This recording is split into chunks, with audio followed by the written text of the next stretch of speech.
Now picture this. You're Hercules, the strongest mortal who ever lived, and you've just been handed the most impossible task imaginable, not slaying a lion or cleaning some stables. No, you've been ordered to descend into the underworld itself and drag back Cerberus, the three-headed guardian of the dead, alive. But here's what Disney didn't tell you. The underworld wasn't some cartoon villain's lair with convenient plot devices and comic relief. It was a realm of absolute horror designed specifically to break the human spirit before you even reached its gates. The ancient Greeks didn't create this place as entertainment. They created it as a warning, a glimpse into humanity's deepest fears about death and what lies beyond. So why did the underworld reek of despair, literally and figuratively? Why was this journey so terrifying that it became one of the most challenging labors ever conceived? And how did we go from this nightmare realm to Disney's jazz club version of hell? The answers are darker than you might imagine, and they reveal something profound about how we've sanitized our most primal fears. Because when you strip away the Hollywood magic and dive into the original myth, Hercules' descent becomes something far more disturbing, a journey that would test not just physical strength, but sanity itself. Let me paint you a picture of what this realm actually looked like, felt like, and yes, smelled like, because the stench was just the beginning. The journey to Hades didn't start with a convenient elevator or magical portal. It began with finding one of the entrances to the underworld, hidden in caves so deep that sunlight had never touched their walls. These weren't tourist attractions, they were cracks in reality itself, places where the boundary between the living world and the realm of the dead grew thin enough to cross. Hercules would have descended through winding passages that grew colder with every step. The air itself changed, becoming thick and oppressive, carrying with it the first hints of what lay ahead. Not just the smell of decay, though that was certainly there, but something worse, the scent of despair made manifest, of hope slowly rotting away in the darkness. Ancient texts describe the approach to Hades as a gradual stripping away of everything that made life worth living. Color drained from the world, sounds became muffled and distant, even the hero's own breathing seemed to echo strangely in the increasingly alien atmosphere. This wasn't just a change of scenery, it was a fundamental shift in the nature of existence itself. But the real horror began when Hercules reached the river Styx. Disney showed us a pleasant boat ride with a chatty ferryman. The reality was infinitely more disturbing. The Styx wasn't just water, it was the accumulated tears, sweat, and final breaths of every soul who had ever died. A river of liquid sorrow that moved with unnatural currents, carrying the echoes of final moments and last words. Charon, the ferryman, wasn't a comedic character with a Brooklyn accent. He was ancient beyond measure, his eyes hollow pits that had witnessed the passage of countless millions of souls. His boat wasn't sturdy wood, but something that defied description. Some texts suggest it was made from the bones of the first beings to die, held together by the regrets of the living. The crossing itself was an ordeal.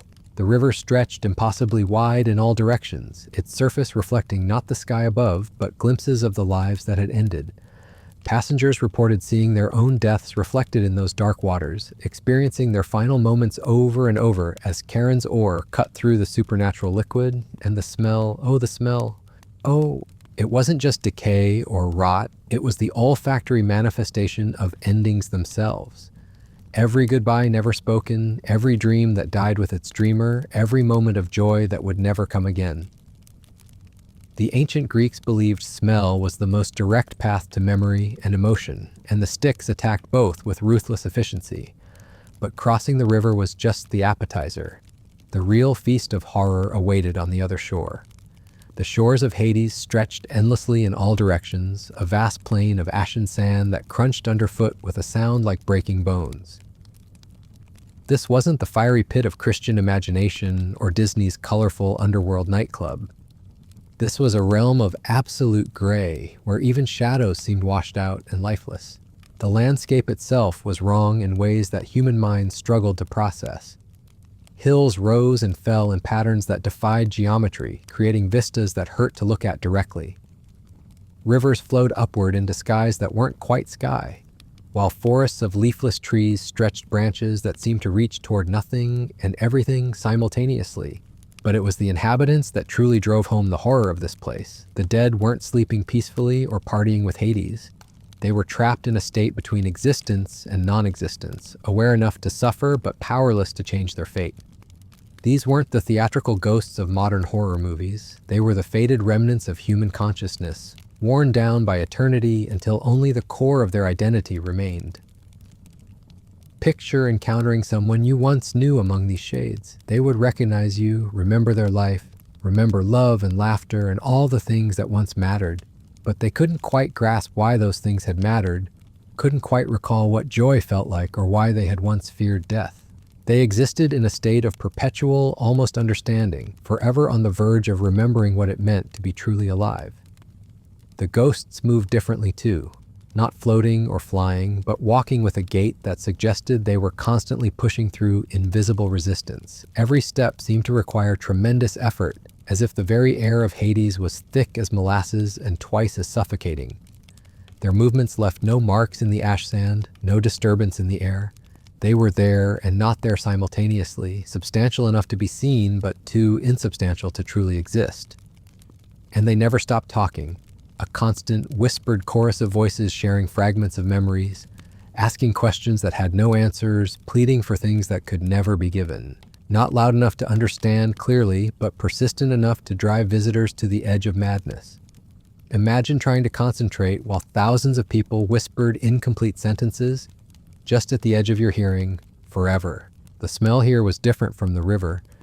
Where the Styx reeked of endings, the plains of Hades carried the stench of things that should have ended but couldn't. Wounds that couldn't heal, tears that couldn't dry, love that couldn't fade but also couldn't be fulfilled. It was the smell of eternity itself, and it clung to everything like a second skin.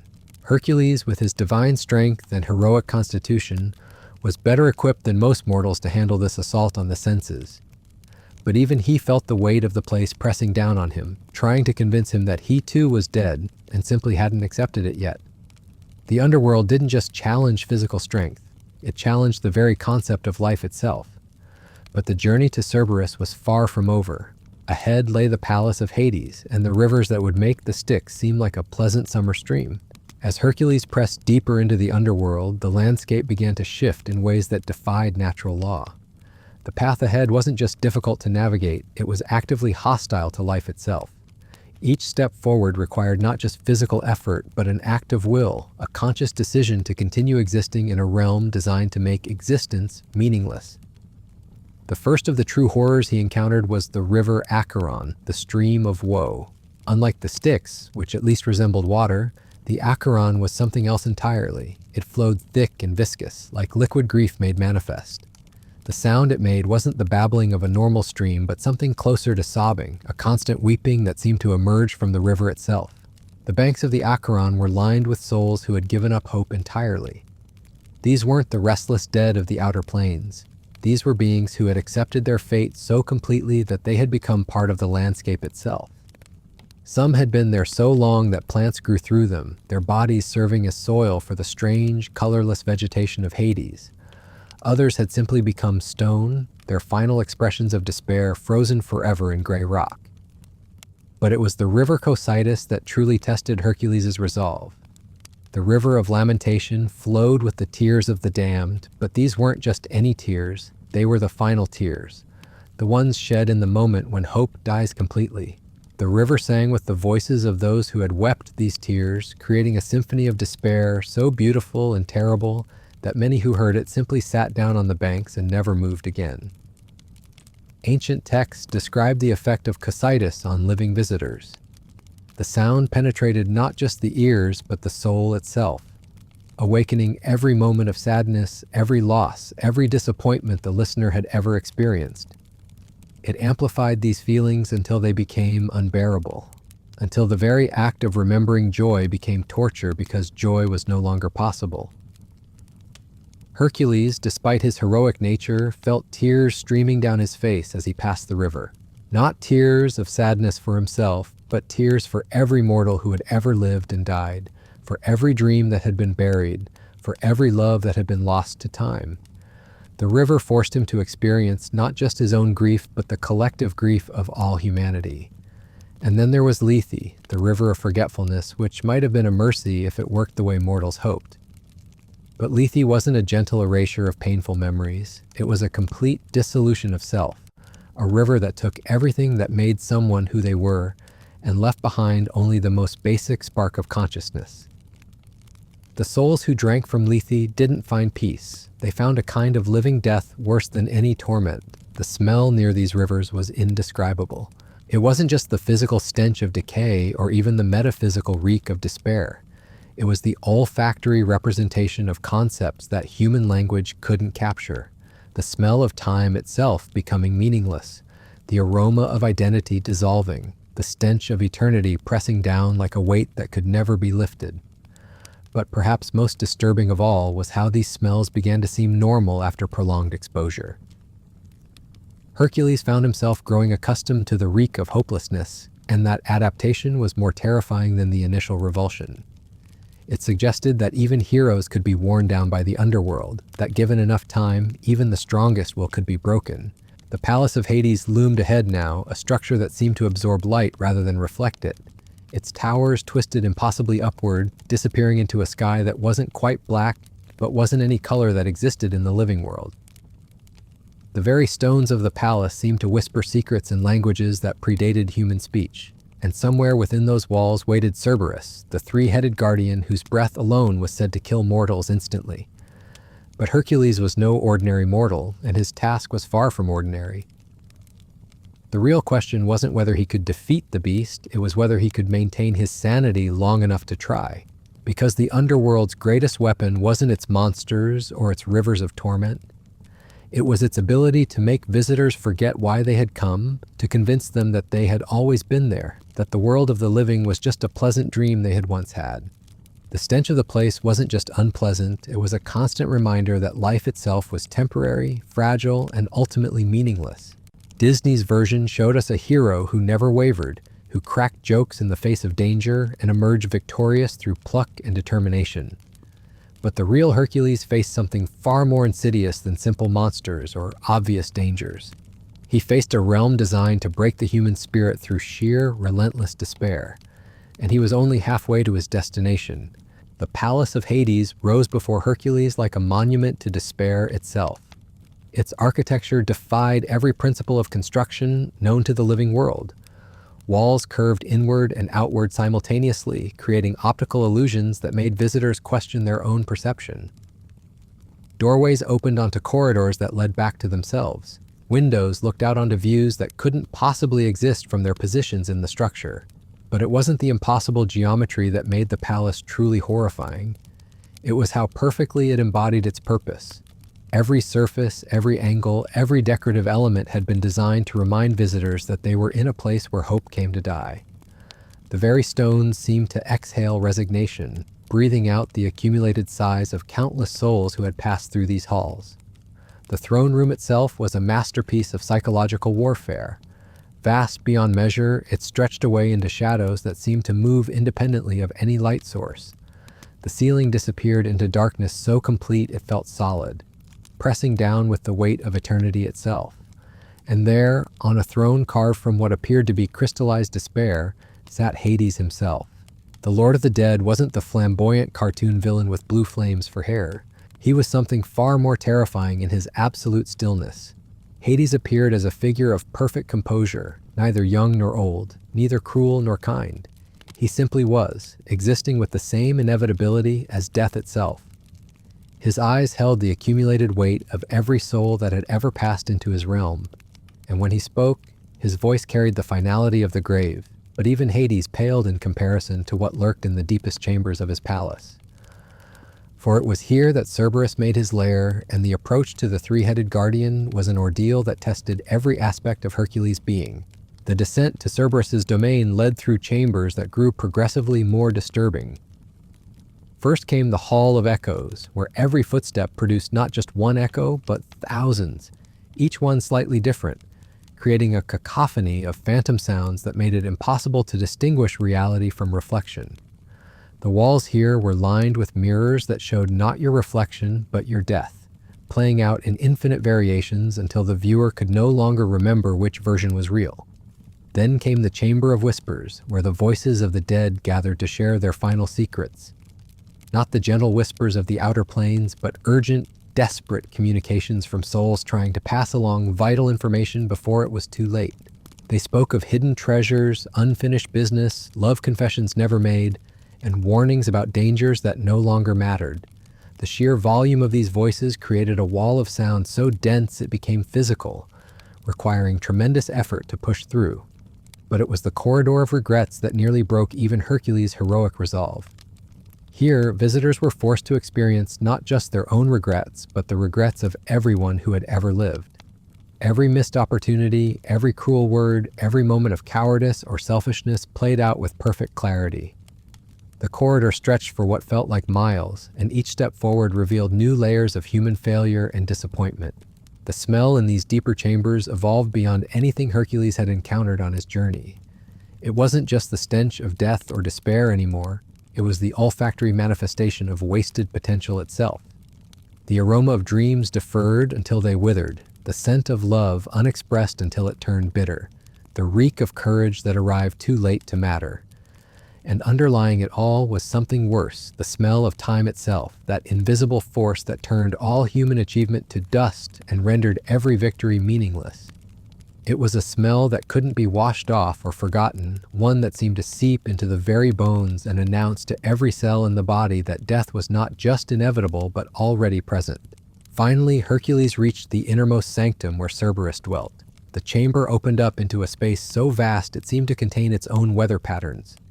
Winds howled across landscapes of bone and ash, while strange storms raged in the distance, their lightning illuminating scenes of torment that existed only in peripheral vision. And there, chained to the very foundations of the underworld itself, was the Guardian. Cerberus wasn't just a large dog with multiple heads. The creature was an embodiment of everything that made the underworld terrifying. Each of its 3 heads represented a different aspect of death's horror. The first head, eternally snarling, showed death as violence and destruction. Its eyes burned with the rage of every life cut short, every dream destroyed by circumstance beyond control. The second head appeared almost peaceful, but its serenity was more disturbing than any snarl. This was death as inevitability, as the slow grinding down of hope and vitality until nothing remained. Its gaze held the patient certainty of entropy itself, the knowledge that all things must eventually end and return to dust. But it was the third head that truly embodied the horror of Hades. Neither angry nor peaceful, it simply watched with an intelligence that seemed almost human. This head understood what it meant to be alive, which made its role as guardian of the dead infinitely more cruel. It knew exactly what it was preventing souls from returning to, and it took a kind of philosophical satisfaction in its duty. The beast's body defied easy description. Larger than any building, it seemed to shift and change depending on the angle from which it was viewed. Sometimes it appeared to be made of shadow and smoke. Other times it looked solid as stone but moved like liquid. Its fur wasn't fur at all, but the accumulated darkness of every night that had ever fallen, woven together into a coat that absorbed light and hope with equal efficiency. But perhaps most disturbing of all was Cerberus's breath. Not the fiery exhalation you might expect from a monster, but something far worse. Each exhalation carried with it the final breath of every mortal who had ever died. The creature literally breathed death itself, exhaling the accumulated last moments of humanity in a fog so toxic that it killed not just the body, but the soul's will to continue existing. The drool that constantly fell from its massive jaws wasn't saliva, but liquid despair, pooling around the creature's feet to form small lakes of concentrated hopelessness. These pools reflected nothing, not even light, creating voids in reality that hurt to look at directly. Some ancient texts suggested that these pools were actually windows into alternate timelines, where different versions of death played out endlessly. Standing before this creature, Hercules understood why his task was considered impossible. This wasn't just about physical strength or heroic courage.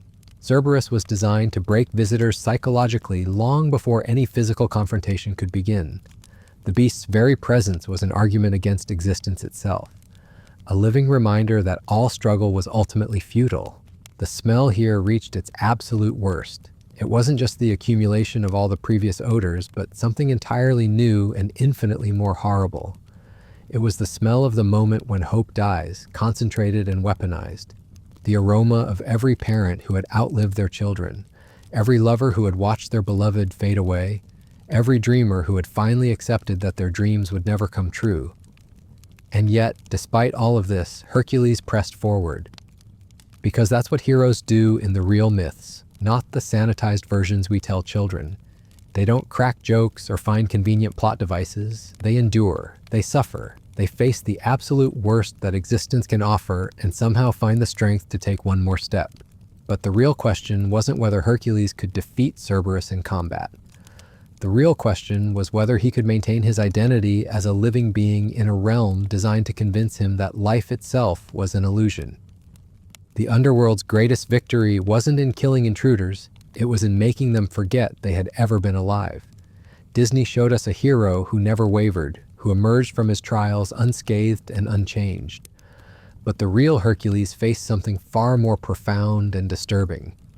He faced the possibility that everything he believed about life, death, and meaning might be wrong, that perhaps the dead were right to accept their fate, and the living were fools for clinging to their brief, meaningless existence. The stench of the underworld wasn't just unpleasant. It was a constant philosophical argument made manifest, challenging every assumption about what made life worth living. And as Hercules prepared to face the three-headed guardian, he carried with him not just the hopes of completing his labor, but the far more desperate hope that he would remember why completing it mattered. Because in the depths of Hades, surrounded by the reek of eternal despair and the whispers of the hopeless dead, even heroes could forget what they were fighting for. The confrontation with Cerberus wasn't the epic battle scene Disney would have you believe. No heroic sword fighting, no convenient weaknesses to exploit, no plucky sidekicks offering last-minute assistance. The reality was far more psychologically complex and infinitely more disturbing. Hercules approached the beast not with weapons drawn, but with the slow, deliberate movements of someone trying not to disturb a nightmare made flesh. Every step forward felt like walking through invisible quicksand, the very air around Cerberus thick with accumulated malevolence.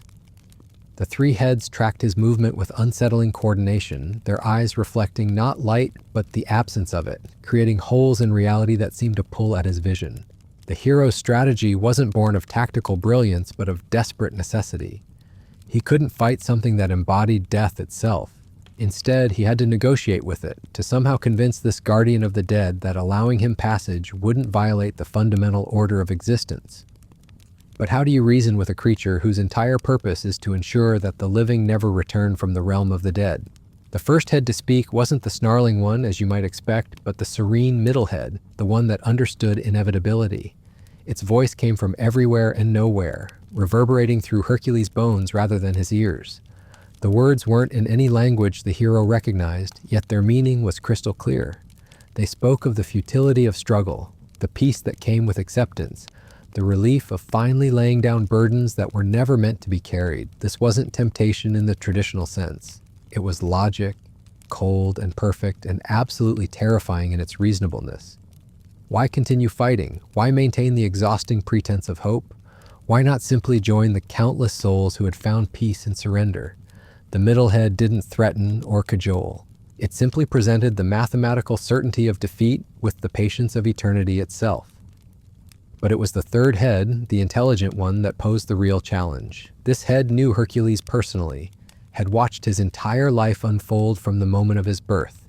It spoke of every mistake the hero had ever made, every moment of weakness, every person he had failed to save, not with cruelty, but with the gentle disappointment of a teacher correcting a slow student. The creature recounted Hercules' fits of rage, the innocents who had died because of his uncontrolled strength, the family he had destroyed in a moment of divine madness. It painted a picture of heroism as nothing more than elaborate self-deception, a desperate attempt to atone for sins that could never truly be forgiven. Why struggle to return to a world where such horrors were possible when the underworld offered freedom from all moral complexity? The psychological assault was more devastating than any physical attack could have been. Disney's version showed us a hero who knew his own worth, who faced challenges with unwavering confidence in his righteous cause. But the real Hercules stood before Cerberus drowning in doubt, forced to confront the possibility that everything he believed about heroism and redemption might be an elaborate lie he had told himself. The stench during this confrontation reached levels that transcended the merely horrible. It wasn't just the smell of death or despair anymore. It was the olfactory representation of moral ambiguity itself. The reek of good intentions gone wrong, the aroma of heroic ideals rotting under the weight of unintended consequences. The air itself seemed to argue against the very concept of heroism, suggesting that perhaps the dead were right to abandon such naive notions. And through it all, Cerberus continued to drool that liquid despair, each drop hitting the ground with the sound of another hope extinguished. The pools around the creature's feet had grown larger, reflecting scenes from Hercules' past that he had tried desperately to forget. Not his triumphs, but his failures. Not his moments of glory, but his instances of doubt and weakness and very human frailty.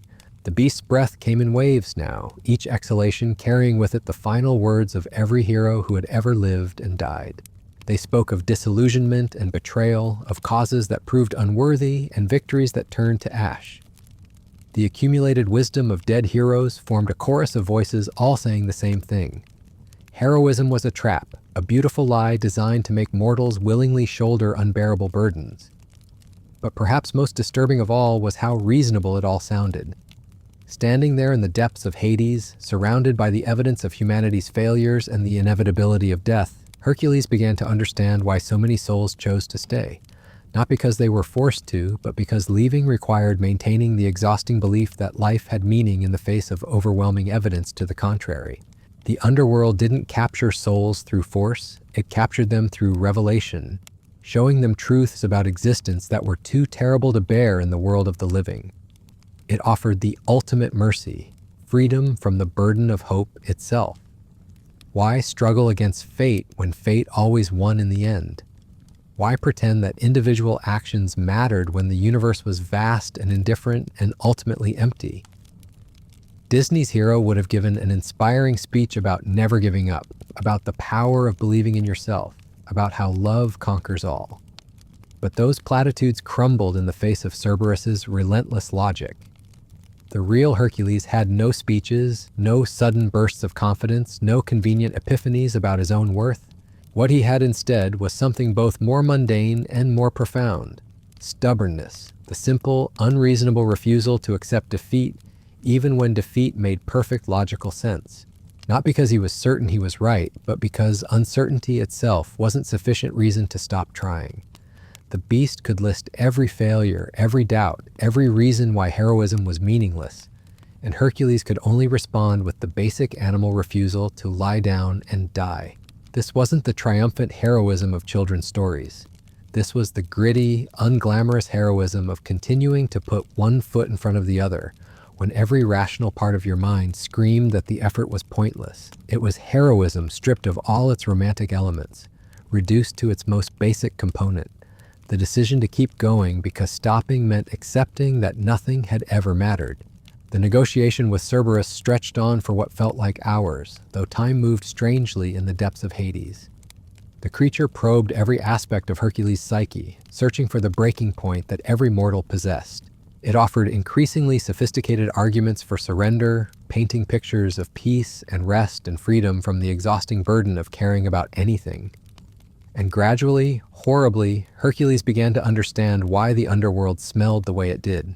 It wasn't just the physical decay of death or even the metaphysical stench of despair. It was the smell of truth itself, unfiltered by hope or delusion or the comforting lies that made life bearable. It was the aroma of existence without meaning, of struggle without purpose, of love without permanence. The living world maintained its illusions through careful editing, showing only enough suffering to make joy seem precious, while hiding the vast majority of pain and futility that defined most human experience.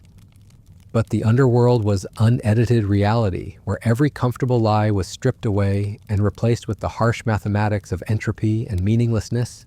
Yet somehow, impossibly, Hercules continued to stand. Not because he had found some clever argument against Cerberus's logic, not because he had discovered hidden reserves of strength or wisdom, but because surrender required a conscious decision, and he simply refused to make it. His heroism in that moment wasn't about being right or strong or pure. It was about being too stubborn to accept the obvious. The beast's intelligent head tilted slightly, studying this mortal who continued to exist despite having every reason not to. For the first time in millennia, Cerberus encountered something it couldn't understand. A hero who knew he was probably wrong but refused to let that knowledge paralyze him. Not optimism, but its opposite, the grim determination to act in the face of certain meaninglessness. And perhaps that was what finally convinced the Guardian to allow passage. Not Hercules' strength or righteousness or divine heritage, but his sheer, bloody-minded refusal to behave rationally. In a realm dedicated to the logical conclusion of all existence, unreasonableness itself became a kind of power.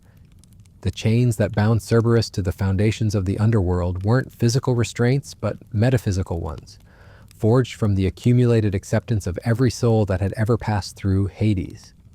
They grew stronger with each spirit that embraced the finality of death, each mind that accepted the meaninglessness of struggle. But they grew weaker in the presence of someone who refused to accept what everyone knew to be true. Disney showed us a hero who conquered through purity of heart and noble intentions. But the real Hercules succeeded through something far more complex and troubling. The recognition that heroism might be pointless, but that pointlessness itself wasn't sufficient reason to abandon it. He didn't defeat Cerberus. He confused it so thoroughly that it temporarily forgot what it was guarding against. The smell began to change then, though not in the way you might expect. It didn't become pleasant or even neutral. Instead, it became bearable. Not because it had lessened, but because Hercules had found a way to carry it. The stench of meaninglessness was still there, would always be there, but it no longer had the power to paralyze. It had become simply another burden to bear, like the weight of his club or the ache in his muscles. This was the real victory in the underworld, not the dramatic triumph of good over evil, but the quiet achievement of continuing to function, despite having glimpsed the void at the heart of existence. Hercules didn't leave Hades unchanged and victorious. He left damaged but functional, carrying with him the terrible knowledge of what lay beneath all human pretensions, while somehow maintaining the will to pretend they mattered anyway. The journey back to the surface would be its own ordeal, every step a conscious choice to return to a world of beautiful illusions after experiencing unfiltered truth. But that's a different part of the story, one that Disney would never tell because it reveals too much about the price of real heroism. For now, standing in the presence of Cerberus with permission to proceed, Hercules embodied something far more complex than simple courage. He represented the human capacity to continue existing in the face of existential horror, to maintain function despite dysfunction, to keep fighting battles that couldn't be won for reasons that couldn't be explained. The three-headed guardian watched him pass with something approaching respect, not for his strength or his righteousness, but for his magnificent, illogical refusal to behave sensibly in the face of overwhelming evidence that sense was meaningless. In a realm dedicated to the logical conclusion of all things, Hercules had achieved the impossible. He had remained gloriously, stubbornly, heroically illogical, and that, perhaps, was why the underworld truly stank. Not just because of death and despair and the accumulated weight of ending, but because it was the place where all beautiful illusions came to die, where hope was revealed as delusion, where meaning was shown to be projection, where the stories we told ourselves to make existence bearable were finally, mercilessly, honestly examined. The real horror wasn't the monsters or the rivers of torment, it was the clarity. And yet, despite this crushing revelation of truth, despite the psychological warfare that had reduced stronger heroes to gibbering madness, Hercules had to complete the most impossible part of his task. Actually removing Cerberus from the underworld, because permission to pass was one thing. Actually convincing a creature that existed as the physical embodiment of finality to leave its eternal post was something else entirely. The process wasn't the epic wrestling match you might imagine. There was no dramatic tug-of-war with massive chains, no spectacular display of superhuman strength. Instead, it was something far more disturbing and psychologically complex. Hercules had to essentially convince Cerberus to temporarily abandon its nature, to act against every instinct that had defined its existence since the dawn of death itself. The negotiation required a kind of philosophical wrestling that made physical combat seem simple by comparison. How do you ask death itself to take a vacation? How do you convince inevitability to become optional, even temporarily? The answer lay in something the ancient Greeks understood, but we've completely forgotten in our sanitized retellings. Cerberus wasn't just a guard dog with extra heads, it was the living manifestation of a fundamental cosmic principle. The idea that death was a one-way journey, that the boundary between life and death was absolute and inviolable. By asking it to leave its post, Hercules wasn't just requesting a favor, he was asking it to temporarily unmake part of the universe itself. The beast's response was to test whether Hercules truly understood what he was asking. Not through combat, but through experience. The three heads began to sing, if you could call it singing. Each voice represented a different aspect of the death experience, and their harmony created something that bypassed the ears entirely and attacked the soul directly. The first head sang the song of violent death. Every scream cut short, every life ended in agony, every moment of terror when prey realizes it's about to become food. The melody was jagged and harsh, full of sudden stops and discordant notes that mimicked the irregular rhythms of heart stopping under stress. Listening to it, Hercules experienced every violent death that had ever occurred, feeling his own life force flickering with each note. The second head provided a counterpoint of peaceful death, the slow fade of old age, the gentle release of the terminally ill, the quiet acceptance of those who had simply grown tired of existing. This melody was somehow worse than the first because it was beautiful, seductive, offering the tempting promise of rest after struggle. It whispered that resistance was exhausting, that surrender was sweet, that perhaps the dead had found something better than life. But it was the third head's contribution that nearly shattered Hercules' sanity completely. This head sang the song of meaningless death, accidents, diseases, random violence that served no purpose and taught no lessons. Deaths that proved the universe was fundamentally indifferent to human hopes and dreams. This wasn't tragic or peaceful. It was simply empty, void of any significance that might make suffering bearable. The combined effect of this three-part harmony was to force Hercules to experience death not as a distant concept, but as an immediate reality. He felt his own mortality not as an abstract future event, but as a present condition. Understanding viscerally that he was already dying, had always been dying, and that every moment of life was simply a delay in the inevitable process of decay. The smell during this ordeal transcended everything that had come before. It wasn't just the stench of death or despair anymore, it was the olfactory representation of time itself, of the slow, grinding process that turned all achievement to dust and all love to memory. Hercules could smell his own future decomposition, could sense the exact moment when his heroic deeds would be forgotten and his name would fade from human memory. Disney's version would have shown our hero finding inner strength at this moment, perhaps remembering the love of family or friends, discovering some hidden reserve of courage that carried him through the trial. But the real Hercules had no such comforting revelations. Instead, he simply endured. Not because he found meaning in the suffering, but because he was too stubborn to let meaninglessness win by default. This was the true test Cerberus posed to anyone seeking to remove it from Hades, not whether they could defeat death, but whether they could function while fully understanding what death meant. Could they continue to act heroically while knowing that heroism was ultimately pointless? Could they maintain their identity as living beings while experiencing the full weight of mortality? The answer for most visitors to the Underworld was no. The revelation of death's true nature was too much to bear while remaining functional. It was easier to join the ranks of the hopeless dead than to return to the world of the living carrying such terrible knowledge. The Underworld's greatest victory wasn't in trapping souls against their will. It was in showing them truths that made returning to life seem like a cruel joke. But Hercules, through some combination of divine heritage and sheer bloody-minded stubbornness, managed to remain standing. Not unchanged, the experience had fundamentally altered his understanding of existence itself, but functional enough to continue with his impossible task. He had passed Cerberus's test not by overcoming death, but by accepting it completely while refusing to be paralyzed by that acceptance. The beast's song gradually faded, leaving behind a silence more profound than any sound. In that silence, something shifted in the cosmic order. Cerberus, having found a mortal capable of understanding death without being destroyed by that understanding, began the slow process of unchaining itself from the foundations of reality. The chains that bound the Guardian weren't physical restraints, but metaphysical ones, forged from the absolute certainty that death was final and inescapable. They existed because everyone knew, deep in their bones, that the dead stayed dead and the living eventually joined them. But Hercules' stubborn refusal to accept the logical conclusions of that knowledge had created a tiny crack in that certainty. As the chains began to dissolve, the very nature of the underworld started to shift. Not dramatically, this wasn't some Hollywood transformation scene with glowing lights and swelling music. Instead, it was a subtle change, like the difference between a photograph and the same image viewed through slightly different glass. The realm of the dead remained exactly as horrifying as before, but now it carried within it the microscopic possibility that its rules might not be absolute. The process of actually removing Cerberus from Hades required Hercules to essentially become a living bridge between the world of the dead and the world of the living.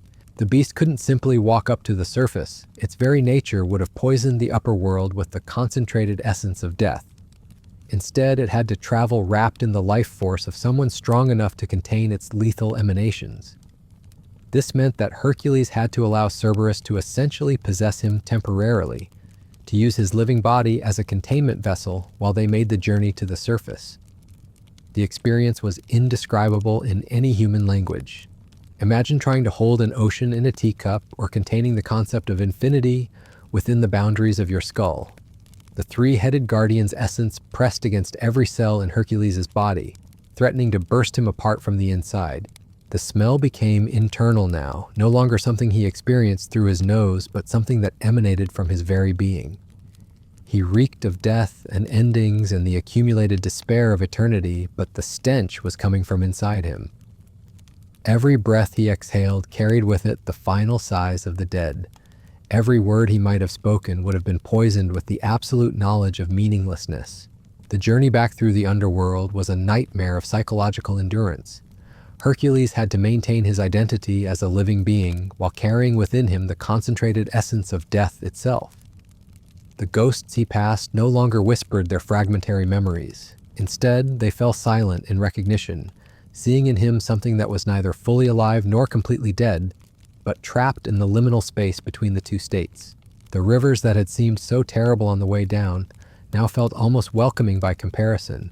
At least they were external horrors, things that could be observed and endured from the outside. What Hercules carried within him was far worse, the direct experience of what lay beneath all the pretty lies that made life bearable. He knew now, with absolute certainty, that every joy was temporary, every love was doomed, every achievement was ultimately meaningless. Yet somehow he continued walking, one foot in front of the other, carrying his impossible burden toward the distant surface. Not because he believed in some higher purpose or cosmic justice, but because the alternative, stopping, surrendering, joining the ranks of the eternally hopeless, required making a conscious decision to give up. And that decision, for reasons he couldn't articulate even to himself, was one he refused to make. Disney's hero would have been motivated by love, by the desire to save someone important, by noble ideals about justice and righteousness. But the real Hercules was motivated by something far more basic and far more human, simple spite. Spite against the universe that had shown him its true face. Spite against the logical conclusion that nothing mattered. Spite against the very reasonable argument that he should just lie down and die. This wasn't heroism in any traditional sense. It was something rawer and more primitive. The basic animal refusal to accept defeat, even when defeat was mathematically certain. It was heroism stripped of all its romantic elements and reduced to its most essential component, the decision to keep existing out of sheer contrary stubbornness.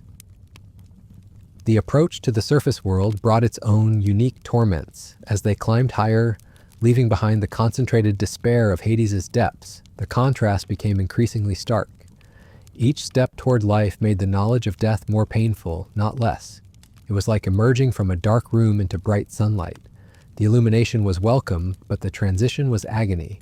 Hercules began to remember what hope felt like, which made carrying the essence of hopelessness infinitely more difficult. He recalled the sensation of joy, which turned the weight of eternal despair into an unbearable burden.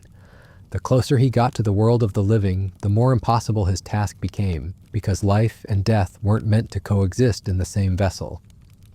The final approach to the cave entrance that would lead back to the surface world required every ounce of strength Hercules possessed, and not the physical strength he was famous for.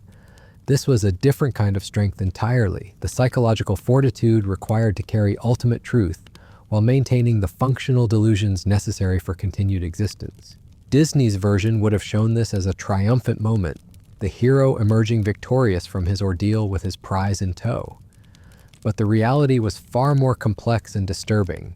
Hercules wasn't emerging victorious. He was emerging damaged, carrying within him knowledge that would fundamentally alter his relationship with existence itself. He had succeeded in his task, but the cost was his innocence about the nature of reality. The three-headed guardian he carried within him wasn't defeated or conquered. It was simply displaced, temporarily relocated from its natural environment to a realm where its true nature had to be hidden and contained. Like a deep-sea creature brought to the surface, it could survive for a short time in this alien environment, but it would never truly belong there. And perhaps most disturbing of all, Hercules was beginning to understand that he might never truly belong in the surface world again either. The knowledge he carried, the truths he had witnessed, the reality he had experienced, these things created a barrier between him and the comfortable illusions that made normal life possible. He was becoming something between the living and the dead, forever changed by his journey into the heart of meaninglessness. But still he climbed, carrying his impossible burden, motivated not by hope or love or noble purpose, but by the simple refusal to let the universe have the last word. It was a kind of heroism that Disney would never show children, because it revealed too much about what real courage actually looked like when stripped of all its pretty decorations. The stench that surrounded him now wasn't just the smell of death and despair. It was the aroma of truth itself, unfiltered by hope or delusion or the comforting stories people told themselves to make existence bearable. It was the scent of reality without editing, of existence without meaning, of love without permanence. And as he approached the surface, carrying within him the concentrated essence of everything the living world preferred to forget, Hercules embodied something far more complex than simple heroism. He represented the human capacity to function despite dysfunction, to maintain hope despite hopelessness, to continue telling stories even after discovering they were just stories. The light ahead wasn't the golden glow of Disney's version, it was harsh and revealing, promising not triumph but the difficult task of learning to live with unbearable knowledge. Because the real challenge of Hercules' labor wasn't capturing Cerberus, it was figuring out how to exist in the world of the living while carrying the essence of death itself. The moment Hercules finally broke through to the surface world, dragging the essence of Cerberus within him, was nothing like the triumphant emergence Disney would have you believe. There were no cheering crowds, no swelling orchestral music, no moment of pure, heroic vindication. Instead, there was something far more unsettling, the jarring collision between two incompatible realities. Imagine carrying the concentrated despair of eternity and suddenly being exposed to a world where people worried about mundane things like what to eat for dinner or whether it might rain tomorrow. The contrast wasn't refreshing, it was nauseating. Every laughing child, every couple holding hands, every merchant hawking his wares in the marketplace became a grotesque mockery when viewed through eyes that had seen the ultimate futility of all human endeavor.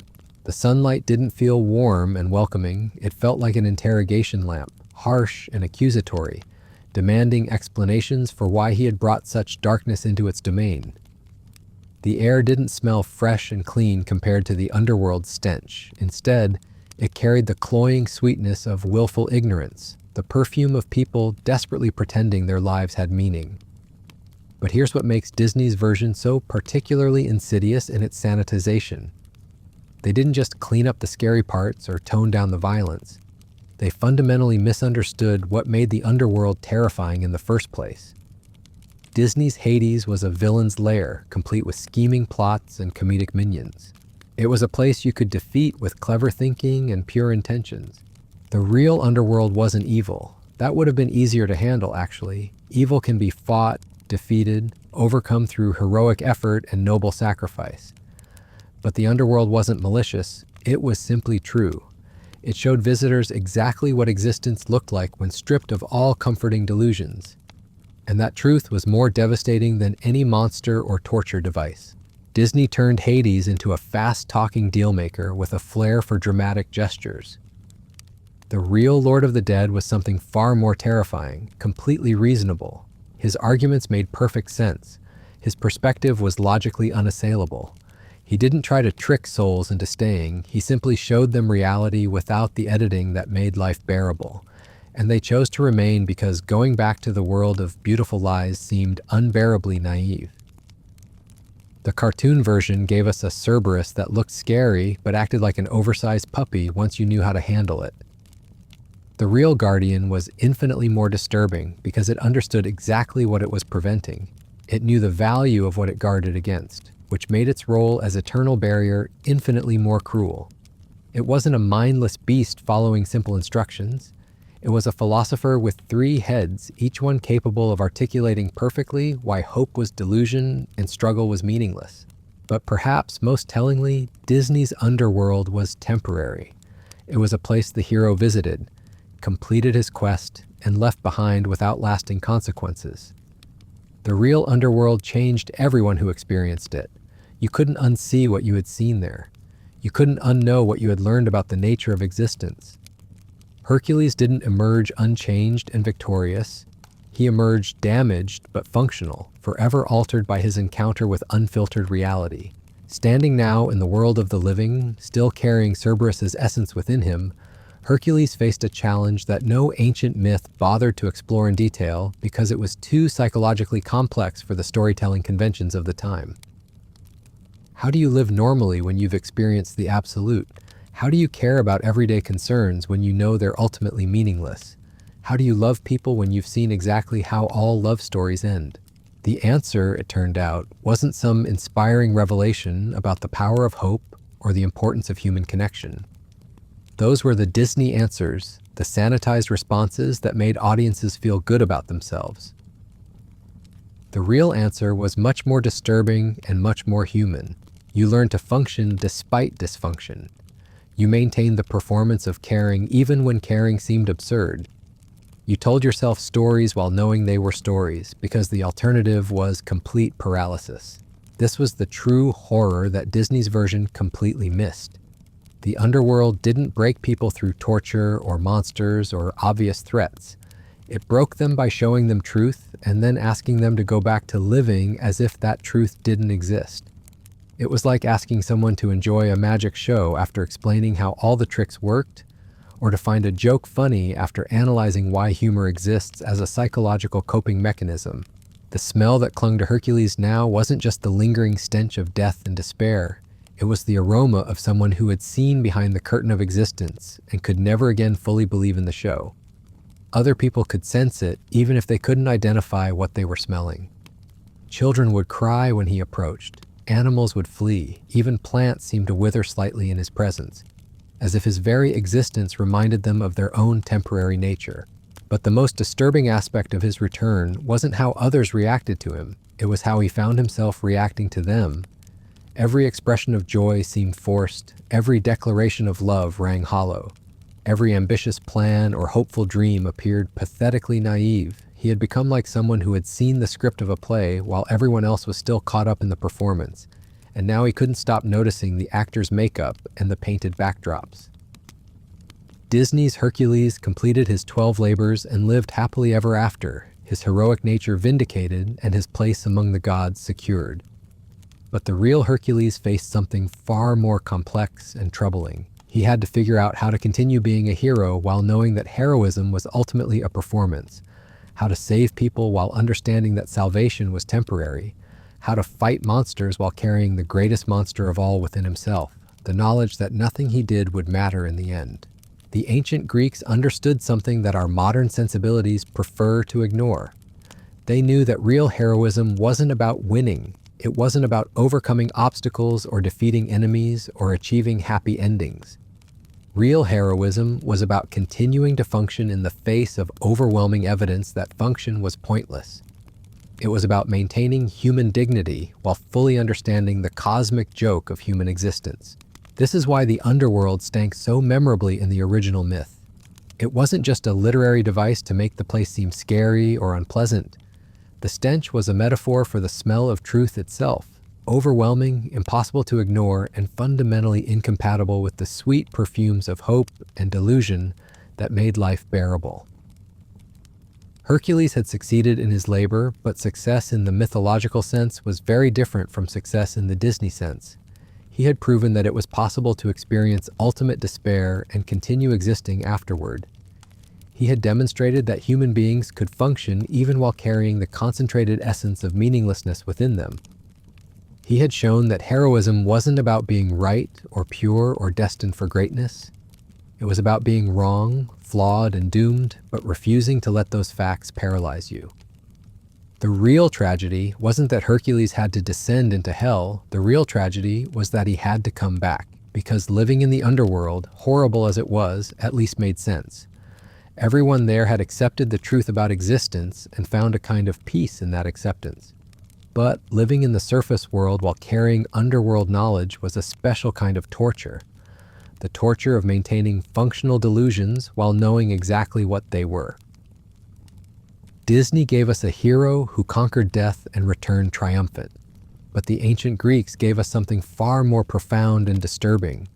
A hero who experienced truth and returned damaged, forever changed by the encounter, forced to spend the rest of his existence pretending that the performance of life was worth maintaining even after seeing the emptiness behind the stage. The stench of the underworld wasn't just about death and decay. It was about the smell of stripped illusions, of hope revealed as wishful thinking, of love exposed as temporary chemical reactions, of meaning shown to be projection. It was the aroma of reality without editing, and once you had smelled it, you could never again fully believe in the sanitized version of existence that everyone else took for granted. But perhaps that was the point. Perhaps the real purpose of myths like these wasn't to entertain or inspire, but to prepare people for the inevitable moment when they would catch their own whiff of that terrible stench, because everyone eventually has their own encounter with the underworld. Everyone at some point glimpses the void beneath the pretty surface of existence. And when that moment comes, they need to know that it's possible to continue functioning afterward, even if the function feels hollow. Disney's version taught children that heroes always win and good always triumphs. But the real myth taught something far more valuable and far more frightening, that heroes continue fighting even when they know they're going to lose, that goodness persists even when it seems pointless, that people keep loving and hoping and dreaming, even after discovering these things are temporary and ultimately meaningless. The underworld stank because truth stinks, because reality, when stripped of all its comfortable decorations, is an assault on every sense we use to navigate existence. But the remarkable thing about Hercules wasn't that he survived the smell. It was that he carried it back with him and somehow managed to keep living anyway, one impossible day at a time, in a world that suddenly seemed both infinitely precious and utterly absurd. And that contradiction, the simultaneous meaninglessness and preciousness of existence, was the real treasure he brought back from his journey to hell. Not wisdom or power or divine favor, but the terrible and wonderful knowledge that life was worth living precisely because it didn't matter, that love was worth feeling precisely because it wouldn't last, that hope was worth maintaining precisely because it was probably false. The ancient Greeks had a word for this kind of heroism, though it's been lost in translation over the centuries. They called it the courage to continue existing in the face of existential horror, the strength to maintain human dignity while fully understanding the cosmic joke of human existence. It wasn't noble or inspiring in any traditional sense. It was simply necessary, the bare minimum required to remain functional after glimpsing the void. Disney couldn't sell tickets to that kind of heroism. It was too complex, too disturbing, too honest about the price of real courage. So they gave us catchy songs and happy endings instead, sanitizing one of humanity's most profound explorations of what it means to live with the knowledge of death. They turned a meditation on existential horror into a feel-good adventure story, complete with merchandise and theme park attractions.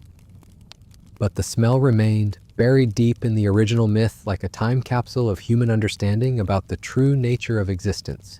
And for those willing to dig beneath the Disney veneer, willing to experience the story as the Greeks intended it, that stench still rises from the ancient words like a reminder that some truths are too important to sanitize, too valuable to lose, too necessary to forget, because in the end, that's what myths are really for. Not to make us feel good about ourselves or to provide easy answers to difficult questions, but to prepare us for the moments when the comfortable illusions fall away and we catch our own whiff of the underworld's terrible, honest stench. In those moments, we need to remember that it's possible to keep breathing, keep walking, keep living, even when the air itself seems poisoned with the knowledge of our own mortality. The underworld stank in Hercules' adventure because existence itself carries that stench, hidden beneath layers of hope and delusion and beautiful lies. But recognizing the smell doesn't mean surrendering to it.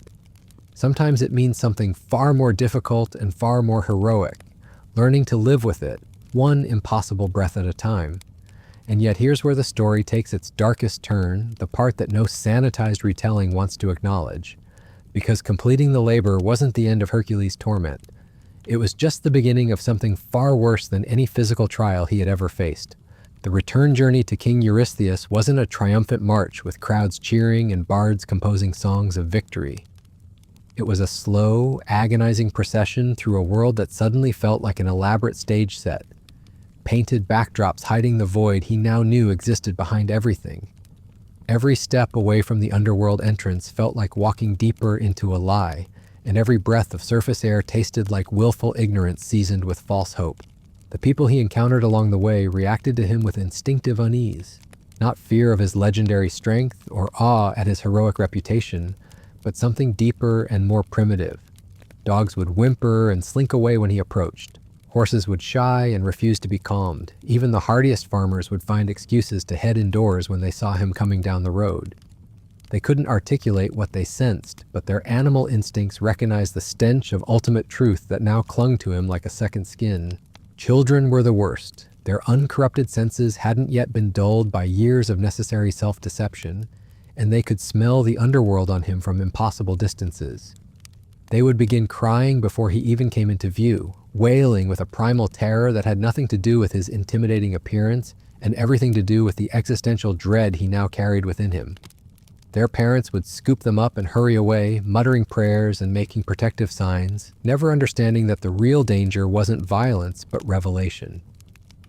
Disney's version would have shown this journey as a victory lap, perhaps with grateful citizens celebrating their hero's return and wise mentors explaining the deeper meaning of his achievement. But the reality was isolation so complete it bordered on madness. Hercules found himself avoiding human contact not out of arrogance or antisocial tendencies, but because he could no longer bear to watch people perform the elaborate pantomime of caring about things he now knew were temporary distractions from the void. The most mundane conversations became exercises in torture. A merchant complaining about slow business, a mother worrying about her child's fever, a young couple planning their wedding.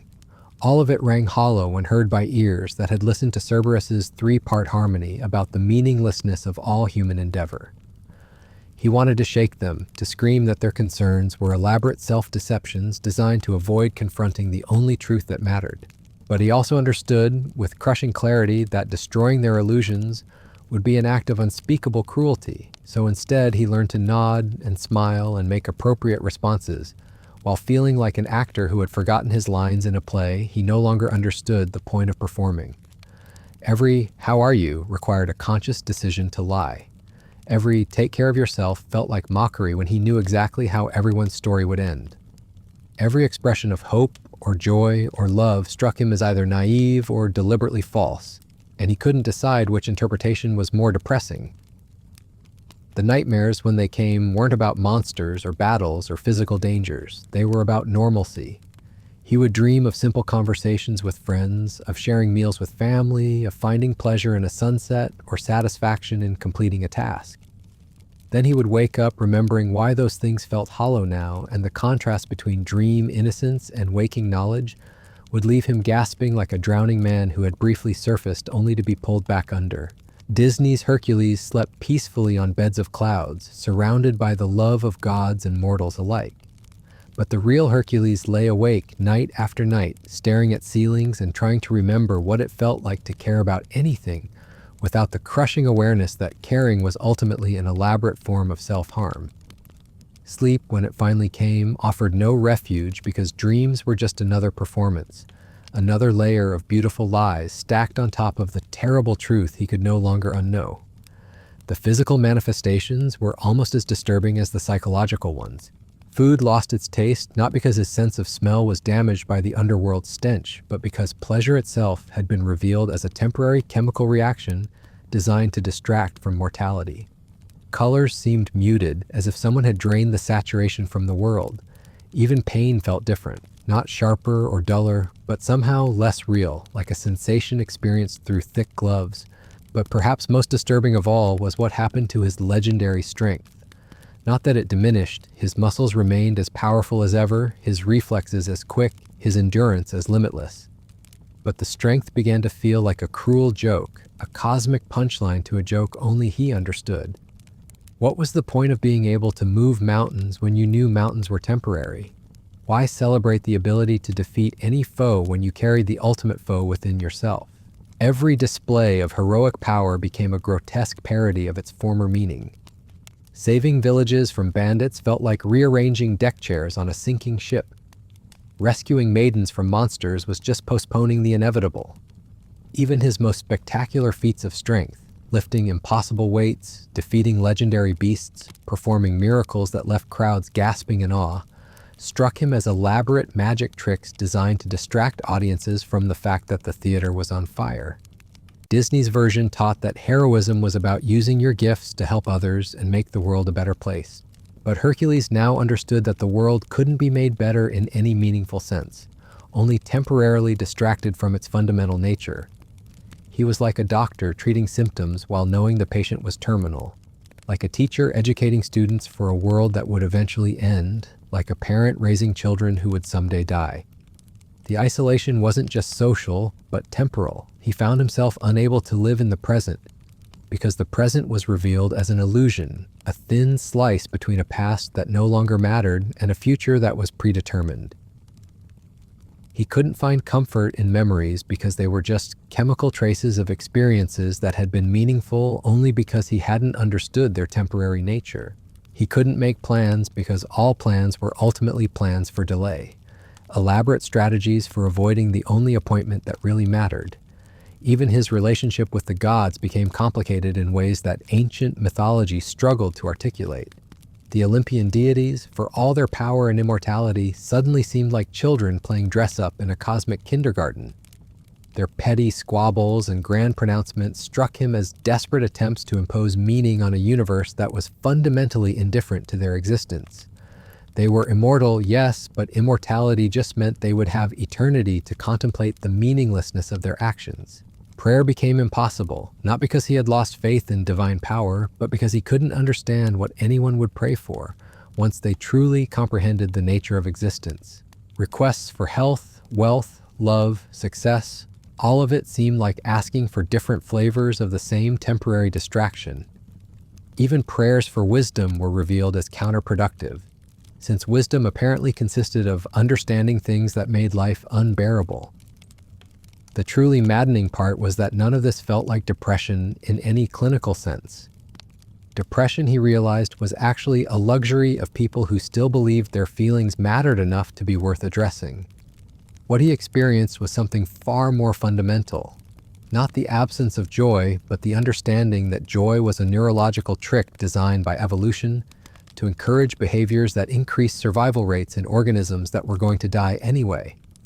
Disney's hero would have found his way through this darkness with the help of loyal friends, wise mentors, or the pure love of a good woman. But the real Hercules discovered that relationships were perhaps the cruelest joke of all. Love, which had once seemed like the most meaningful force in existence, was revealed as a temporary chemical reaction designed to facilitate reproduction in a species that would eventually go extinct. Friendship was mutual delusion, two people agreeing to pretend their bond transcended the mortality they both shared. Yet somehow, impossibly, inexplicably, he continued to function. Not because he found new sources of meaning or discovered hidden reserves of hope, but because dysfunction required making a conscious choice to stop. And that choice felt like giving the void a victory it didn't deserve. It was spite, pure and simple. Spite against the universe that had shown him its true face. Spite against the logical conclusion that nothing mattered. Spite against the very reasonable argument that he should simply lie down and wait for death. This wasn't heroism in any recognizable form. It was something more basic and more human. The animal refusal to accept defeat even when defeat was mathematically certain. Like a boxer continuing to throw punches after realizing the fight was fixed, like a musician playing to an empty concert hall, like a writer finishing a book in a language no one else spoke. The action itself became the only meaning available, stripped of all external validation or ultimate purpose. The return to King Eurystheus's court was the final insult, the ultimate demonstration of how completely the surface world misunderstood what had actually happened in the depths of Hades. The king and his advisors expected a typical heroic report, dramatic tales of monsters defeated and obstacles overcome, perhaps some colorful details about the exotic landscape of the underworld to entertain the court during long winter evenings. Instead, they got a hero who stood before them carrying the concentrated essence of existential dread, speaking in the flat monotone of someone who had seen behind the curtain of reality and could no longer muster enthusiasm for the performance everyone else was putting on. When asked to describe his journey, Hercules found himself struggling to translate experiences that had no equivalent in the language of the living. How do you explain the sound of hope dying to people who had never heard it? How do you describe the smell of meaninglessness to those who live surrounded by the perfume of beautiful lies? How do you convey the weight of ultimate truth to minds that had been carefully trained to avoid such burdens? The court listened with polite attention and growing discomfort, sensing that something fundamental had changed in their hero, but unable to articulate what they were witnessing. Disney would have given us a triumphant scene of recognition and reward, perhaps with the king acknowledging Hercules' achievement and the hero graciously accepting praise before moving on to his next adventure. But the reality was awkward silence, confused glances, and the growing realization that success in the mythological sense looked nothing like success in the conventional sense. King Eurystheus, expecting to hear tales of heroic triumph over infernal monsters, instead found himself face to face with a man who had been fundamentally altered by his encounter with ultimate reality. The king's questions: was it difficult? Did you face many dangers? How did you overcome the Guardian? Seemed to belong to a different universe entirely, one where challenges existed to be overcome rather than to reveal the futility of overcoming anything. Hercules answered as best he could, but his responses carried undertones that made everyone in the court deeply uncomfortable without quite understanding why. Yes, he had completed the labor. Yes, he had brought back proof of his encounter with Cerberus. Yes, he was technically victorious. But victory, when stripped of all its comfortable associations with good triumphing over evil or justice prevailing over wickedness, was revealed as simply another word for temporarily avoiding the inevitable. The proof itself, not a physical trophy, but the unmistakable alteration in Hercules' fundamental nature, was more disturbing than any monster's head or magical artifact could have been. The court could see that something profound had happened, but they couldn't celebrate it because celebration required the kind of naive optimism that Hercules no longer possessed. His very presence was a reminder that their own comfortable assumptions about heroism, meaning, and the nature of existence might be elaborate self-deceptions. But here's where the ancient myth reveals its most profound insight, the understanding that Disney's sanitized version completely missed. The real achievement wasn't that Hercules had descended into hell and returned. Thousands of heroes in various mythologies had made similar journeys. The real achievement was that he continued to function afterward, continued to perform the role of hero despite understanding its ultimate meaninglessness, continued to save people while knowing that salvation was temporary. This was the true labor that no one had assigned him, the task that would define the rest of his existence. Not the dramatic challenge of facing monsters or overcoming obstacles, but the quiet, daily work of maintaining human dignity while carrying the knowledge that dignity was a performance with no audience that ultimately mattered. It was heroism stripped of all its romantic elements and reduced to its most essential component. The decision to keep going because stopping meant letting meaninglessness win by default. The stench of the underworld that now clung to him wasn't just the lingering odor of death and despair. It was the smell of someone who had seen the script while everyone else was still caught up in the play, who knew the magician's tricks while others marveled at the magic, who understood the punchline while others were still waiting for the setup. It was the aroma of truth in a world built on necessary lies, and it would never wash off. Disney gave children a hero who conquered death and lived happily ever after. But the ancient Greeks gave us something far more complex and ultimately more valuable. A hero who experienced the death of illusion and learned to live meaningfully afterward. Not because he found new sources of meaning, but because he discovered that meaning didn't have to be eternal or absolute to be worth pursuing. The performance of heroism could continue even after the audience had gone home and the theater had closed, because the performance itself was all there was. And that, perhaps, was why the underworld truly stank in the original myth. Not because it was evil or corrupt or designed to torture the innocent, but because it was honest. It showed visitors exactly what existence looked like when stripped of all its beautiful lies and comfortable delusions. The stench was the smell of reality without perfume, truth without decoration, existence without the editing that made it bearable. But the remarkable thing about heroes like Hercules wasn't that they could survive such revelation. It was that they could return to the world of beautiful lies and somehow find ways to honor both truths. The terrible honesty of the underworld and the necessary fiction of the surface world. They became living bridges between ultimate reality and functional delusion, carrying the weight of both so that others could choose their own balance between truth and comfort. The ancient Greeks understood that this was the real definition of heroism, not the ability to defeat monsters or overcome obstacles, but the capacity to function in the face of existential horror, to maintain human dignity while fully understanding the cosmic joke of human existence. It wasn't noble or inspiring in any conventional sense. It was simply necessary, the bare minimum required to remain human after glimpsing the void. And so Hercules walked away from King Eurystheus' court carrying his impossible burden, forever changed by his journey to the realm of the dead, forever marked by the stench of ultimate truth. Not triumphant, not defeated, but something more complex and more human, functional despite dysfunction, heroic despite hopelessness, alive despite having experienced the death of meaning itself. The underworld had done exactly what it was designed to do.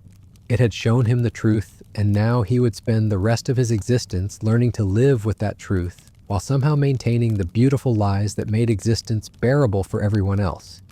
Because that, in the end, was what real heroes did. They carried the darkness so others could live in the light, even when they knew the light was just another kind of darkness that happened to be easier on the eyes.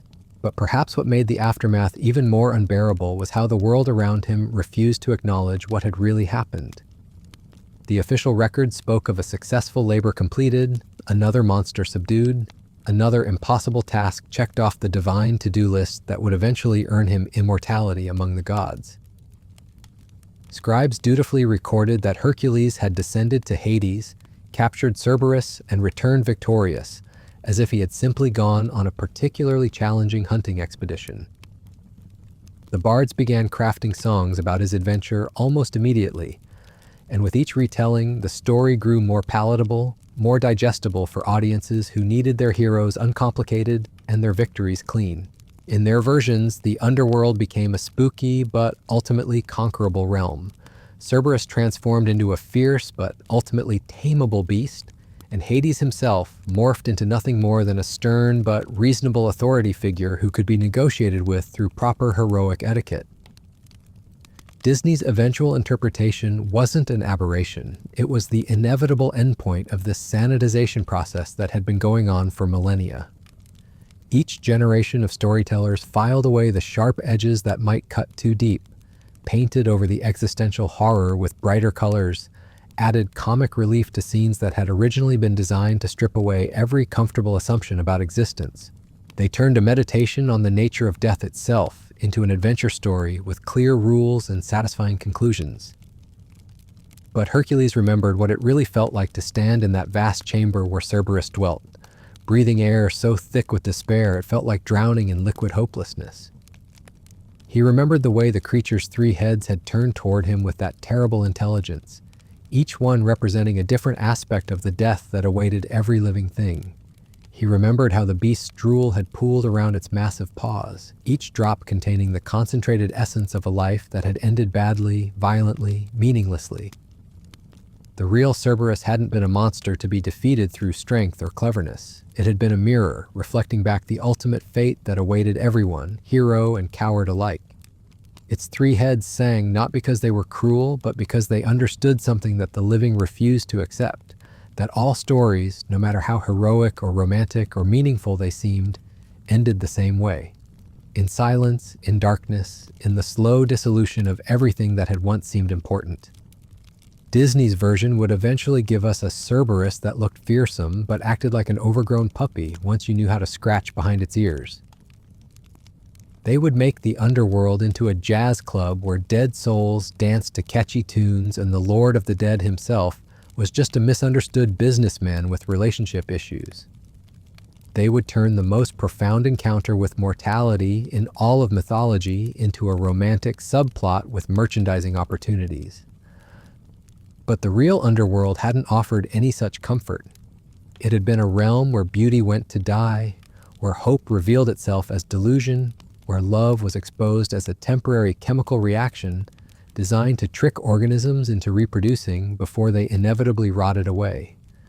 The stench hadn't been mere sulfur or decay, it had been the smell of truth itself, unfiltered by the kindly lies that made existence bearable for those who had never glimpsed behind the curtain of reality. Every step Hercules had taken through those gray plains had been a lesson in the mathematics of meaninglessness. The ghosts that wandered there weren't evil or tortured, they were simply honest. They had stopped pretending that their brief flicker of consciousness in an indifferent universe had been anything more than a cosmic accident, a random arrangement of atoms that had briefly imagined itself to be significant before returning to the void from whence it came. The rivers that flowed through Hades carried more than water. They carried the accumulated tears of everyone who had ever realized in their final moments that all their struggles had been elaborate forms of procrastination. The river Styx wasn't just a boundary between life and death. It was the flowing embodiment of the moment when pretense finally collapsed and beings accepted what they had always known but never admitted. That consciousness was just a brief interruption in the eternal silence. Disney would eventually give us a Styx that looked impressive but could be crossed with a simple boat ride and some witty banter. They made it seem like a minor inconvenience, a special effect designed to look dramatic without actually challenging anyone's fundamental assumptions about existence. But Hercules remembered the real crossing, remembered how each stroke of Charon's oar had pulled him deeper into a realm where every comforting lie he had ever told himself began to dissolve like sugar in acid. The ferryman hadn't been a chatty character with a Brooklyn accent and a heart of gold waiting to be discovered. Charon had been something far more disturbing, completely professional. He had transported countless millions of souls across those dark waters with the same detached efficiency of a civil servant processing paperwork. There had been no malice in his ancient eyes, no sadistic pleasure in others' suffering, just the weary competence of someone who had seen the same story play out so many times that it had long since ceased to surprise or affect him. That professionalism had been more terrifying than any amount of cackling villainy could have been. Evil could be fought, opposed, overcome through heroic effort and moral clarity. But indifference was undefeatable. How do you argue with someone who has seen every possible human drama and knows exactly how they all end? How do you maintain hope in the presence of someone for whom hope is just another predictable stage in the denial process? The boat ride across the Styx had been a journey through every stage of grief simultaneously. Denial, as the familiar world disappeared behind them, and Hercules told himself this was just another challenge to overcome. Anger, as the reality of his situation began to sink in, and he raged against the unfairness of being asked to complete such an impossible task. Bargaining, as he tried to negotiate with Charon, with the fates, with any cosmic force that might be listening and willing to make a deal. Depression had come as they reached the far shore, and Hercules realized that all his legendary strength meant nothing here, that his divine heritage was irrelevant, that his heroic reputation was just noise in a realm where such things had no currency. And finally, acceptance, not the peaceful kind that self-help books promised, but the hollow kind that came when you realized fighting was pointless and surrender was the only rational response. But Disney couldn't sell tickets to that kind of psychological journey. It was too complex, too disturbing, too honest about what actually happened when human beings encountered the reality of their own mortality.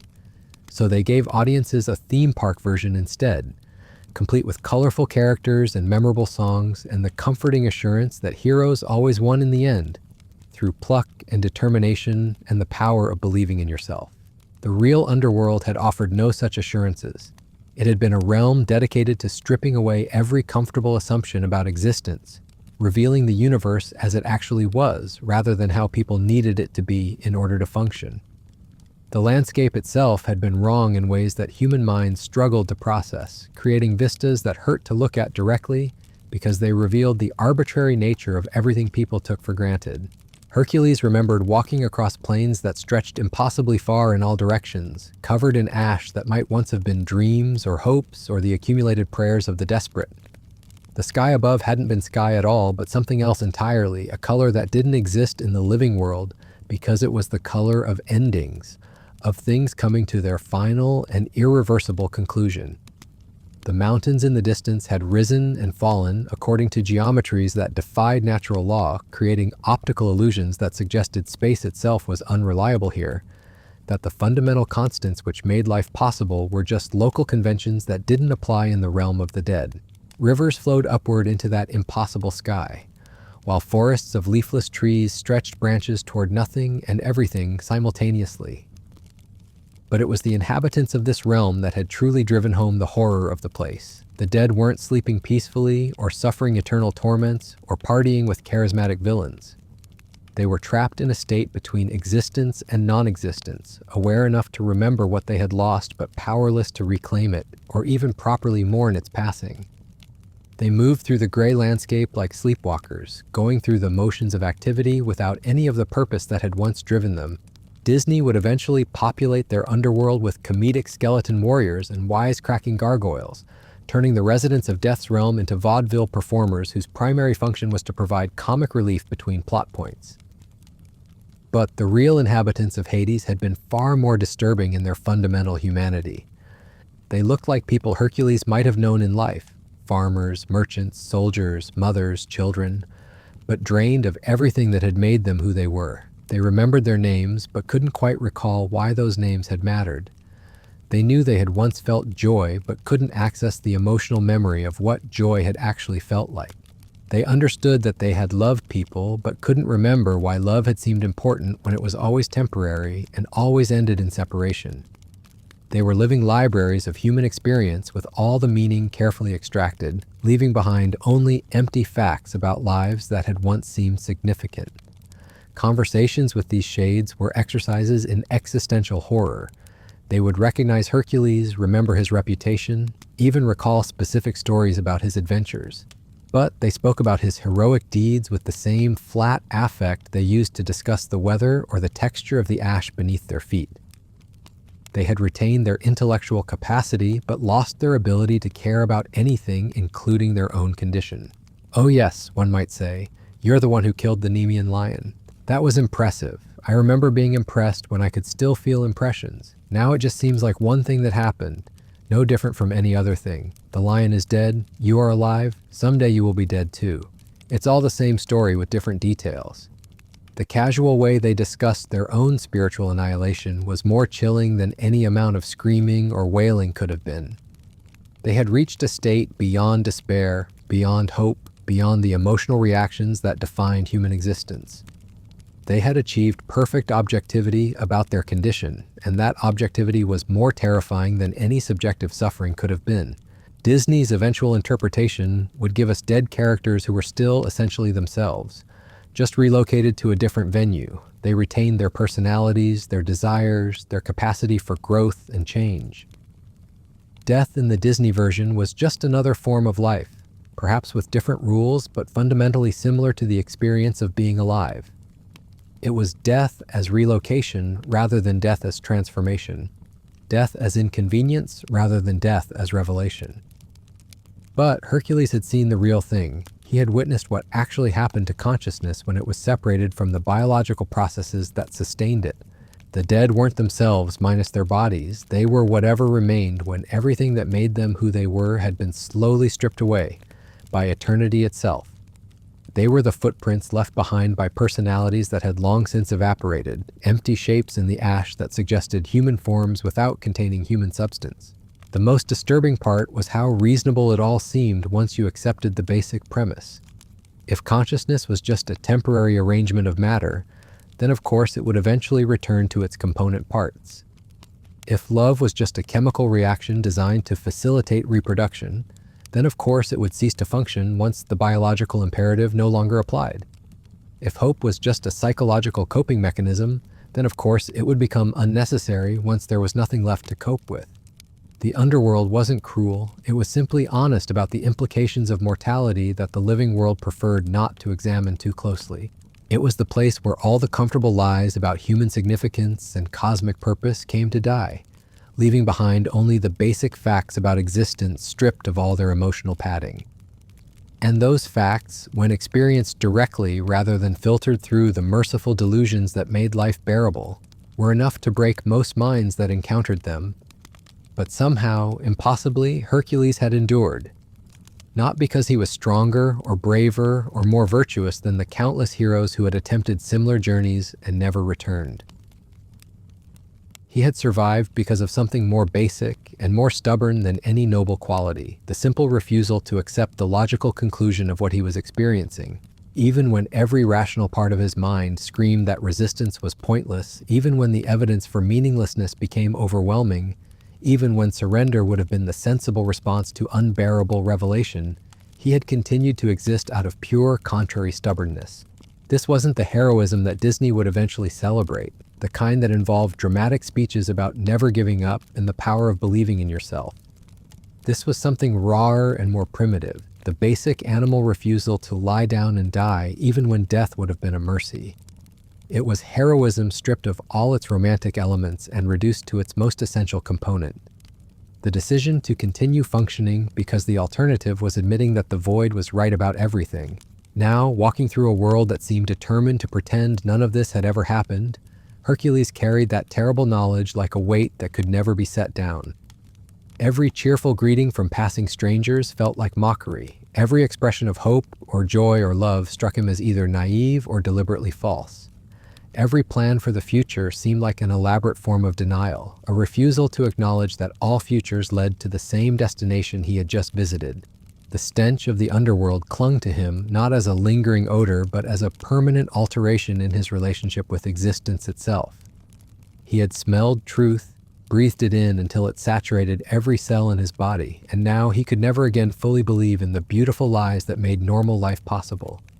He was like someone who had seen the script of reality while everyone else was still caught up in the performance, and the knowledge was slowly driving him mad. Disney would eventually give their audiences a hero who emerged from his trials unchanged and victorious, ready for his next adventure with his fundamental optimism intact. But the real Hercules faced something far more complex and disturbing, the challenge of continuing to live heroically while knowing that heroism was ultimately a performance with no cosmic audience, no ultimate purpose, no meaning beyond the temporary distraction it provided from the void that waited to claim everything eventually. The labor was complete, but the real work was just beginning. Because now he had to figure out how to be human while carrying the knowledge that humanity was just another temporary arrangement of matter. How to love while knowing that love was doomed, how to hope while understanding that hope was probably false. He had to learn to maintain the performance of life while knowing it was just a performance, because the alternative was the kind of honesty that would destroy everyone around him. And that perhaps was the real reason the underworld stank so memorably in the original myth. It wasn't just the smell of death and decay and accumulated despair. It was the aroma of truth itself, unfiltered by mercy or hope or the kindly lies that made existence bearable. It was the scent of reality without perfume, existence without editing, consciousness without the comfortable delusions that made consciousness tolerable. Disney sanitized that stench into something manageable, something that could be overcome with the right attitude and sufficient determination. But the ancient Greeks knew better. They understood that some truths were too dangerous to encounter directly, too devastating to survive unchanged. The underworld stank because truth stinks, because reality is an assault on every sense we use to navigate existence, because honest acknowledgement of our condition would paralyze us with despair. Yet somehow, miraculous and impossibly, heroes like Hercules managed to carry that stench back into the world of the living and find ways to function despite it. Not because they discovered hidden meaning or found new sources of hope, but because they learned to perform meaning and hope even while knowing these things were performances. They became living bridges between truth and necessary fiction, carrying the weight of both so that others could choose their own balance between honesty and delusion. That was the real achievement the myth celebrated, though it took centuries of retelling before anyone understood what they were actually commemorating. Not the triumph of good over evil or the victory of hope over despair, but something far more complex and ultimately more valuable: the human capacity to remain functional in the face of existential horror, to maintain dignity while understanding its arbitrary nature, to keep telling stories even after discovering they were just stories. The underworld had stunk because it was the place where all stories went to die, where every narrative about meaning and purpose and cosmic justice was revealed as elaborate self-deception. But heroes like Hercules proved that stories could survive their own death, that performances could continue even after the audience had gone home, that meaning could be maintained even after its meaninglessness had been exposed. Disney gave us a sanitized version because that's what we needed to function, what our children needed to grow up believing in order to become functional adults themselves. But the original myth preserved something far more valuable and far more dangerous: the knowledge that it was possible to survive the death of illusion and continue living meaningfully afterward, not because meaning was real, but because the performance of meaning was all we had. And perhaps that was enough. Perhaps it had to be enough, because the alternative was the kind of honesty that would have destroyed civilization itself. The underworld stank, but heroes learned to carry that stench and somehow keep breathing anyway, one impossible day at a time, in a world that was simultaneously meaningless and precious, doomed and beautiful, temporary and eternal. The ancient Greeks gave us a hero who had seen behind the curtain of existence and somehow found the strength to continue performing on stage anyway. Disney gave us a hero who never needed to see behind the curtain at all. Both versions served their purpose, but only one prepared us for the inevitable moment when we would catch our own whiff of that terrible, honest stench and have to decide whether to keep breathing or simply lie down and wait for the void to claim us. The real tragedy isn't that Hercules had to face the underworld. The real tragedy is that we've forgotten why it mattered, because somewhere between ancient Greek campfires and modern movie theaters, we lost the thread of what this story was actually trying to tell us. We sanitized the stench right out of it, traded existential horror for happy endings, and turned a profound meditation on mortality into a feel-good adventure with merchandising opportunities. But here's what makes this transformation so deeply unsettling. The ancient Greeks didn't tell this story to entertain children or sell tickets. They told it as a warning, a preparation, a glimpse into the kind of truth that every human being would eventually have to face. They understood that life was going to hit everyone with the reality of death, loss, and meaninglessness at some point, and they wanted to provide a roadmap for how to survive that encounter with your humanity intact. Disney's version teaches us that heroes always win and good always triumphs. But the original myth taught something far more valuable and far more frightening: that heroes continue fighting even when they know they're going to lose, that goodness persists even when it seems pointless, that people keep loving and hoping and dreaming, even after discovering these things are temporary and ultimately finite. The underworld stank because truth stinks, because reality, when stripped of all its comfortable decorations, is an assault on every assumption we use to navigate existence. But the remarkable thing about heroes like Hercules wasn't that they survived the smell, it was that they carried it back with them and somehow managed to keep living anyway, one impossible day at a time, in a world that suddenly seemed both infinitely precious and utterly absurd. That contradiction, the simultaneous meaninglessness and preciousness of existence, was the real treasure he brought back from his journey. Not wisdom or power or divine favor, but the terrible and wonderful knowledge that life was worth living, precisely because it was brief, that love was worth feeling precisely because it wouldn't last forever, that hope was worth maintaining even when it was probably built on shaky foundations. The ancient Greeks had a profound understanding of what real heroism looked like when stripped of all its romantic elements. It wasn't about being right or pure or destined for greatness. It was about being wrong, flawed, and mortal, but refusing to let those facts paralyze you. It was the courage to continue existing in the face of existential horror, the strength to maintain human dignity, while fully understanding that dignity itself might be nothing more than an elaborate performance. But we couldn't market that kind of heroism to children. It was too complex, too disturbing, too honest about the price of real courage. So we gave them catchy songs and happy endings instead, turning one of humanity's most profound explorations of what it means to live with the knowledge of death into entertainment that avoided the very questions it was designed to address. The stench remains, though, buried deep in the original myth like a time capsule of human understanding about the true nature of existence.